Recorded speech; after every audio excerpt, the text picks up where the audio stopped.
Hello guys. അപ്പോൾ May മാസം മുതൽ നമ്മൾ ഡ്രൈവിംഗ് ടെസ്റ്റിന് വരുന്ന കുറേ പുതിയ അപ്ഡേറ്റുകളെല്ലാം നിങ്ങൾ അറിയുന്നുണ്ട്.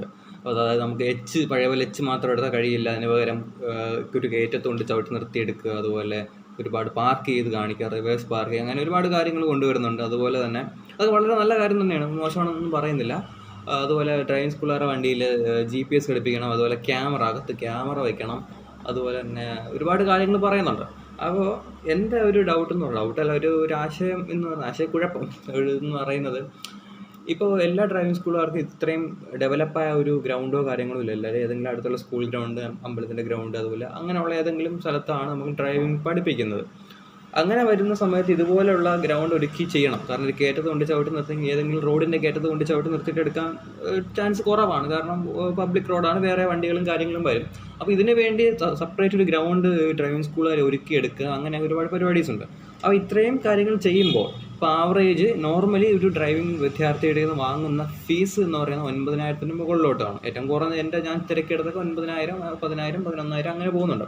അപ്പോൾ ഇതുപോലുള്ള ഗ്രൗണ്ടും അതുപോലെ GPS, ക്യാമറ, അതുപോലെ കാര്യങ്ങളൊക്കെ ചെയ്യുമ്പോൾ ഈ ആവറേജ് എന്നുള്ളത് ഈ 9,000 മുതൽ മേലോട്ടെന്നുള്ളത്, അല്ലെങ്കിൽ 10,000 പോവുകയാണെങ്കിൽ അത് അതിൻ്റെ ഇരട്ടി ആവാനുള്ള ചാൻസ് വളരെയധികം കൂടുതലുണ്ട്. കാരണം അവർക്ക് വേറെ വഴിയില്ല. ഇത്രയും ഒരു ഗ്രൗണ്ട് ഒരുക്കണം, പിച്ച് റെഡിയാക്കണം, അതുപോലെ ക്യാമറ, GPS അങ്ങനെ ഘടിപ്പിക്കുമ്പോൾ അവരും നോർമലി റേറ്റ് കൂട്ടും.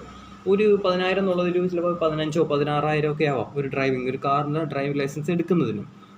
അപ്പോൾ ഒരു സാധാരണക്കാരനെ സംബന്ധിച്ചൊരു 16,000 അല്ലെങ്കിൽ 15,000 എന്ന് പറയുന്നത് വളരെ വലിയൊരു എമൗണ്ട് തന്നെയാണ്. അപ്പോൾ ബാക്കി എല്ലാ മേഖലയിലും, ഇപ്പം വിദ്യാർത്ഥികളായാലും സ്കൂളിലായാലും കോളേജിലായാലും അല്ലെങ്കിൽ ട്യൂഷൻ സെൻ്ററിലായാലും ഒരു നിശ്ചിത ഫീസ് ഉണ്ട്, ഇത്ര എമൗണ്ടാണ് എന്നുള്ളത്. പക്ഷേ ഇവിടെ അങ്ങനെ ഒരു നിശ്ചിത ഫീസ് വാങ്ങണം എന്നില്ല.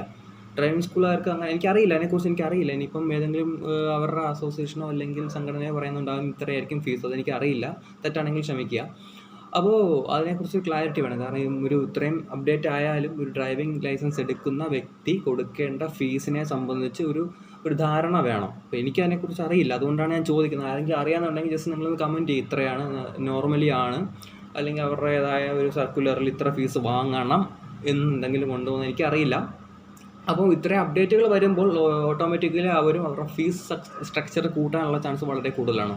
അപ്പോൾ അതിനെക്കുറിച്ച് എന്തെങ്കിലും ക്ലാരിറ്റി നിങ്ങൾക്ക് അറിയാമെന്നുണ്ടെങ്കിൽ നിങ്ങൾ ജസ്റ്റ് കമൻറ്റ് ചെയ്യുക. അല്ലെങ്കിൽ നമ്മൾ ഗണേഷ് കുമാർ ഗതാഗത മന്ത്രി സാർ അത് കാണുകയാണെങ്കിലും ജസ്റ്റ് ഒന്ന് പറയുക. കാരണം ഒരു നിശ്ചിത ഫീസ് ഈടാക്കാനുള്ള ഒരു നടപടിയും കൂടി ഇതിൻ്റെ കൂടെ ചെയ്യുന്നത് വളരെ നല്ലൊരു കാര്യം തന്നെയാണ്. ബാക്കിയെല്ലാം വളരെ നല്ലത്. കാരണം പാർക്ക് ചെയ്ത് വണ്ടി എടുക്കുക, അതൊക്കെ ഭയങ്കര വലിയൊരു വണ്ടി ഓടിക്കാൻ അറിയുന്നവർക്ക് മതി ലൈസൻസ് എന്നുള്ളത്. പക്ഷേ അതിൻ്റെ കൂടെ ഈ ഒരു ഫീസിൻ്റെ കാര്യത്തിലും, ഡ്രൈവിംഗ് സ്കൂളുകാർ വാങ്ങുന്ന ഫീസിൻ്റെ കാര്യത്തിലും കൂടെ ഒരു സർക്കുലർ ഇറക്കുകയാണെങ്കിൽ കുറച്ചുകൂടെ വളരെ നന്നായിരിക്കും.